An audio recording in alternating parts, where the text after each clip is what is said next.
Un jour de plein hiver, une reine était assise à sa fenêtre encadrée de bois de vin et coussée. Tout en tirant la guille, elle regardait voler les blancs flocons.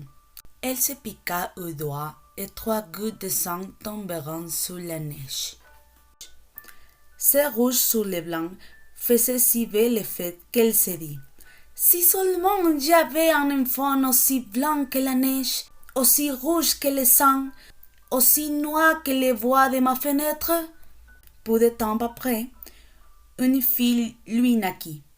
Elle était blanche comme la neige, rouge comme le sang, et ses cheveux étaient noirs comme le vin. On l'appelle Blanche-Neige, mais la reine mourut en lui donnant les jours. Au bout d'une année, le roi épouse une autre femme. Elle était très belle, mais elle était fière et vaniteuse. Elle ne pouvait souffrir que quelqu'un la surpassât en beauté. Elle possédait un miroir magique. Quand elle s'y regardait en disant: miroir, miroir joli, qui est la plus belle du pays? Le miroir répondait: Madame la reine, vous êtes la plus belle du pays. Et elle était contente. Elle savait que le miroir disait la vérité. Blanche-Neige, cependant, grandissait et devenait de plus en plus belle. Quand elle eut atteint ses 17 ans, elle était déjà plus jolie que les jours et plus belle que la reine elle-même. Un jour que celle-ci demandait au miroir: miroir, miroir joli, qui est la plus belle du pays? Celui-ci répondit: Madame la reine, vous êtes la plus belle ici, mais Blanche-Neige est encore 1000 fois plus belle. La reine en fut épouvantée. À partir de là, chaque fois qu'elle apercevait Blanche-Neige, son corps se retournait dans sa poitrine, tant elle éprouvait de haine à son égard. Elle en avait perdu le repos, les jours et la nuit. Elle fit venir un chasseur et lui dit: amène l'enfant dans la forêt, je ne veux plus la voir. Tuez-la et rapporte-moi pour prouver de sa mort ses poumons et son foie. Le chasseur obéit et conduisit Blanche-Neige dans les bois. Mais quand il eut de gagner son poignard pour en percer le corps innocent de la jeune fille, celle-ci se mit à pleurer et dit: oh cher chasseur, laissez-moi la vie. Je m'enfoncerai au plus profond de la forêt et ne rentrerai jamais à la maison. Le chasseur eut pitié de lui dit: sauve-toi, pauvre enfant. Mais il songeait: les bêtes de la forêt auront toutes fait de te dévorer. Un marcassin passait justement. Le chasseur le toit de son poignard, prit ses poumons et son foie et les apporta à la reine comme preuve de la mort de Blanche-Neige. Le cuisinier reçut ordre de la prêter et la méchante femme le mangeait, s'imaginait qu'il avait appartenu à Blanche-Neige. La pauvre petite, elle, était au milieu des bois, toute seule. Sa peur était si grande qu'elle regardait toute la file de la forêt, sans savoir ce qu'elle allait devenir. Elle se mit à courir sous les cailloux pointus et à travers les pins. Les bêtes sauvages bondissant autour d'elle, mais ne lui faisaient aucun mal. Elle courut jusqu'à soir, aussi longtemps que ses jambes pourraient la porter. Elle aperçut alors une petite maison et y a pénétré pour s'y reposer. Dans la maisonnette, tout était minuscule, gracieux et propre.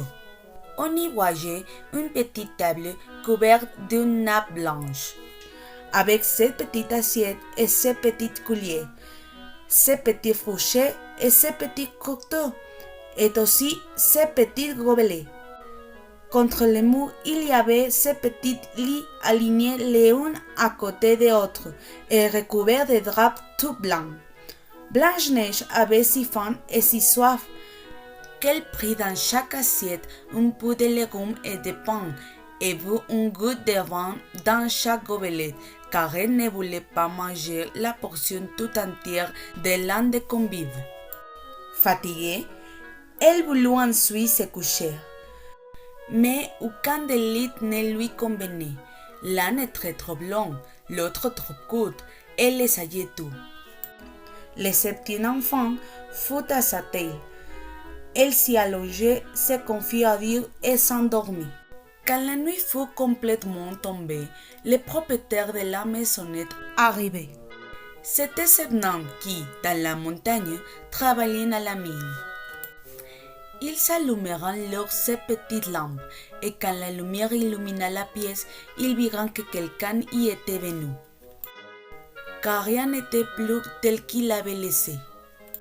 Le premier dit: Qui s'est assis sur ma petite chaise? Le deuxième: Qui a mangé dans ma petite assiette? Le troisième: Qui a pris de mon pain? Le quatrième: Qui a mangé de mes légumes? Le cinquième: Qui s'est servi de ma fourchette? Le sixième: Qui a coupé avec mon couteau? Le septième: Qui a bu dans mon gobelet? Le premier, en se retournant, vit que son lit avait été dérangé. Qui a touché à mon lit? Dit-il. Les autres s'approcheront et courant, et chacun s'écria: Dans le mien aussi quelqu'un s'est couché. Mais le septième, quand il regarde son lit, il vit Blanche-Neige endormie. Il appelle les autres, qui vinrent bien vite et poussèrent des cris étonnés. Ils prirent leurs petites lampes et éclairant le visage de Blanche-Neige. Seigneur Dieu, s'encrièrent-ils, que cet enfant est joli! Ils en auront tant de joie qu'ils ne l'éveillèrent pas et la laisseront dormir dans le petit lit. Le septième nain coucha avec ses compagnons, 1 heure avec chacun, et la nuit passant ainsi. Au matin, Blanche-Neige s'éveilla. Quand elle vit les 7 nains, elle s'effraya, mais il la regardait avec amitié et posait déjà des questions.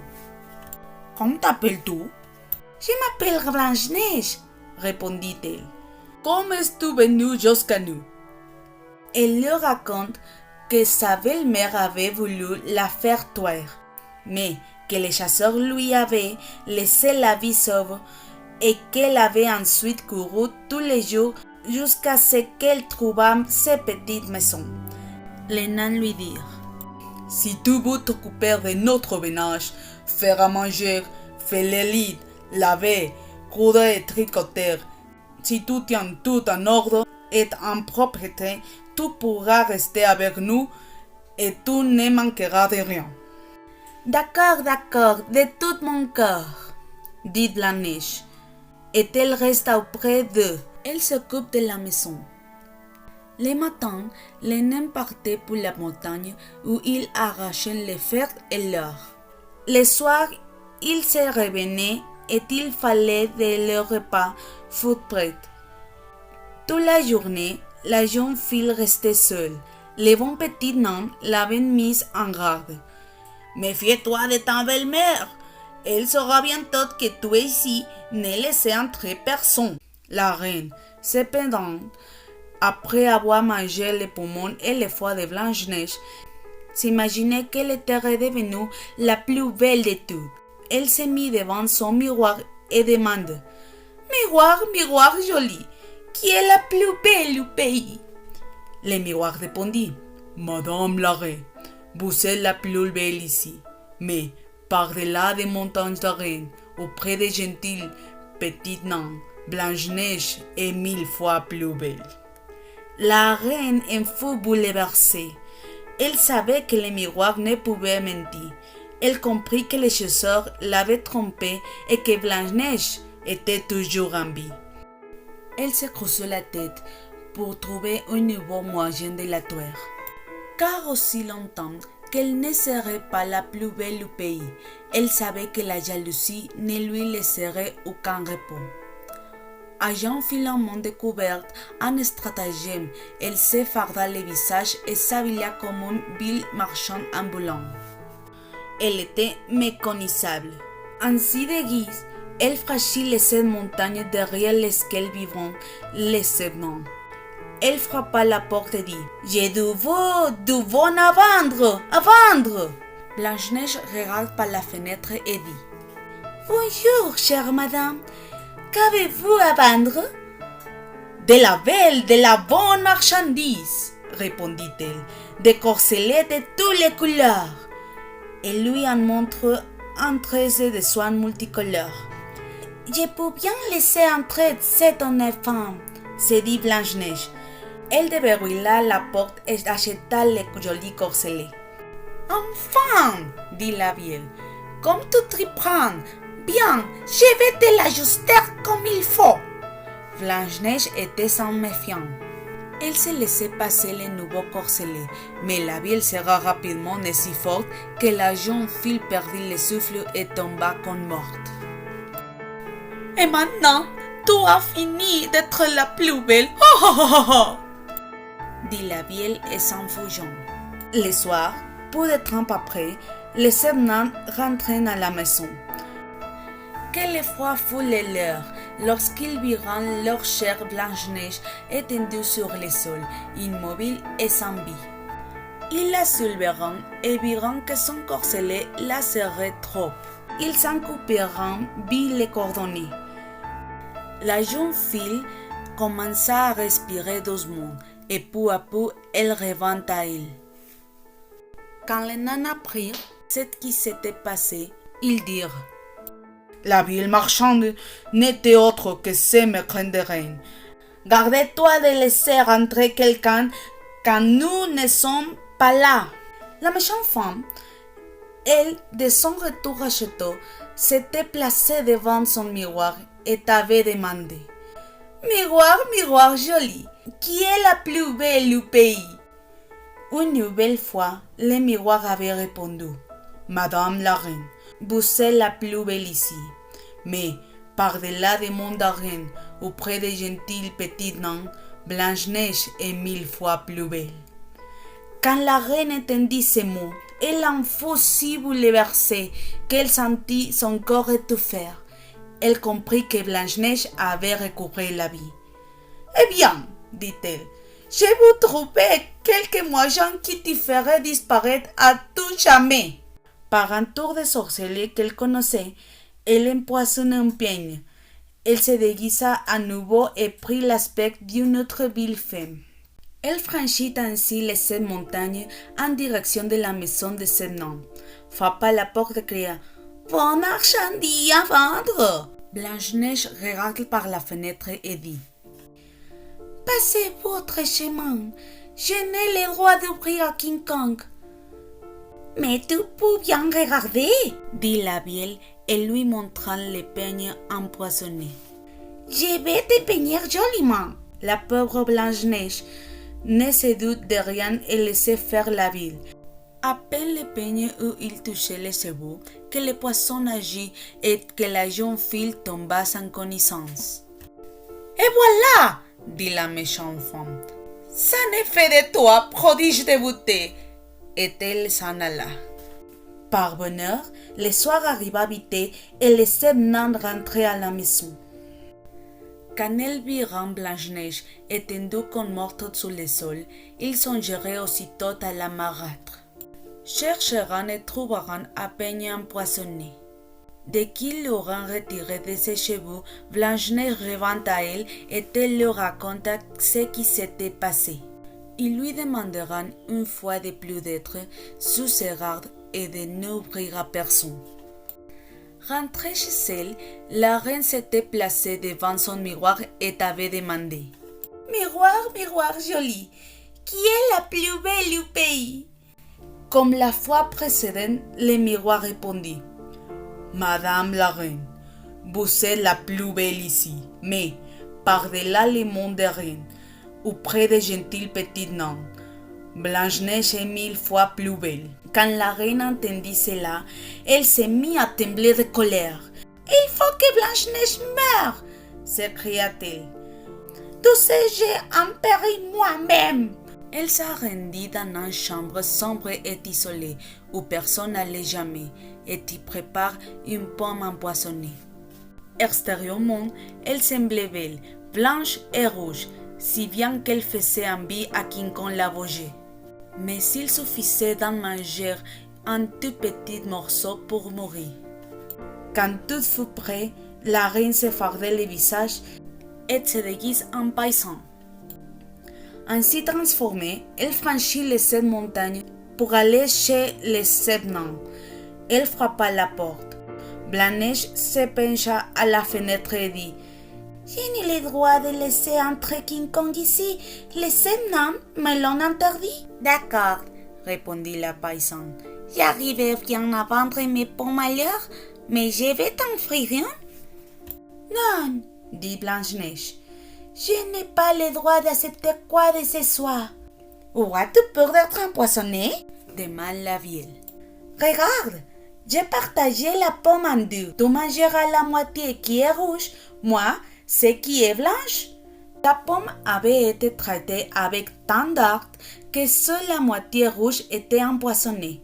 Blanche-Neige regarde les fruits avec envie, et quand elle vit que la paysanne en mangeait, elle ne put résister plus longtemps. Elle tendit la main et prit la partie empoisonnée de la pomme. À peine y eut-elle mis les dents qu'elle tomba morte sur le sol. La reine la regarde de ses yeux méchants, ricane et dit « Blanche comme neige, rouge comme sang, noire comme ébène, cette fois-ci, les nains ne pourront plus te révéler. » Et quand elle fut de retour chez elle, elle demanda au miroir « Miroir, miroir joli, qui est la plus belle du pays ?» Celui-ci répondit enfin « Madame la reine, vous êtes la plus belle du pays. » Et son cœur jaloux trouva le repos, pour autant qu'un cœur jaloux puisse le trouver.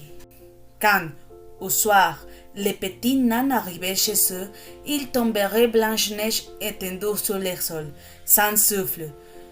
Ils la soulevèrent, cherchèrent s'il y avait quelque chose d'empoisonné. Défirant son corselet, coiffèrent ses cheveux, la lavèrent avec de l'eau et du vin, mais rien n'y fit. La chère enfant était morte, et morte elle restait. Ils la placèrent sur une civière, s'assirent tous les 7 autour d'elle et pleurant 3 jours durant. Puis ils se préparèrent à l'enterrer. Mais elle était restée fraîche comme un être vivant, et ses jolis joues étaient roses comme un poivron. Ils dirent « Nous ne pouvons la mettre dans la terre noire. » Ils fabriquaient un cercueil de verre transparent où on pouvait la voir de tous les côtés. L'installèrent et écrivant dessous son nom en lettres d'or, en ajoutant qu'elle était fille de roi. Ils portaient le cercueil en haut de la montagne, et l'un d'eux montant la garde auprès de lui. Longtemps, Blanche-Neige restait ainsi dans son cercueil, toujours aussi jolie. Il arriva qu'un jour un prince qui chevauchait par la forêt s'arrêta à la maison des nains pour y passer la nuit. Il vit le cercueil au sommet de la montagne et la jolie Blanche-Neige. Il dit aux nains « Laissez-moi le cercueil, je vous en donnerai ce que vous voudrez. » Mais les nains répondirent « Nous ne vous le donnerons pas pour tout l'or du monde. » Il dit « Alors donnez-le-moi pour rien, car je ne pourrai plus vivre sans voir Blanche-Neige. Je veux lui rendre honneur et respect comme à ma bien-aimée. » Quand ils entendirent ces mots, les bons petits nains furent saisis de compassion et lui donnèrent le cercueil. Le prince les fit emporter sur les épaules de ses serviteurs. Comme ils allaient ainsi, l'un d'eux buta sur une souche. La secousse fit glisser hors de la roche de Blanche-Neige les morceaux de pommes empoisonnées qu'elle avait mangés. Puis après, elle ouvrit les yeux, souleva le couvercle du cercueil et se leva. Elle était de nouveau vivante. « Seigneur, où suis-je » demanda-t-elle.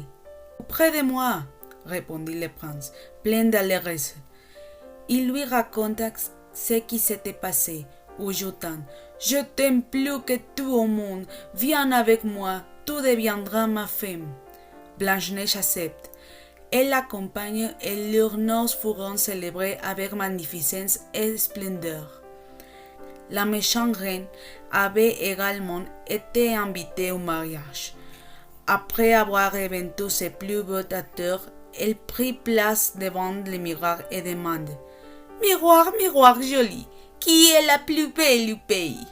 Le miroir répondit « Madame la reine, vous êtes la plus belle ici, mais les gens souverains est 1000 fois plus belle. » La méchante femme proféra un affreux juron et elle eut si peur qu'elle en perdit la tête.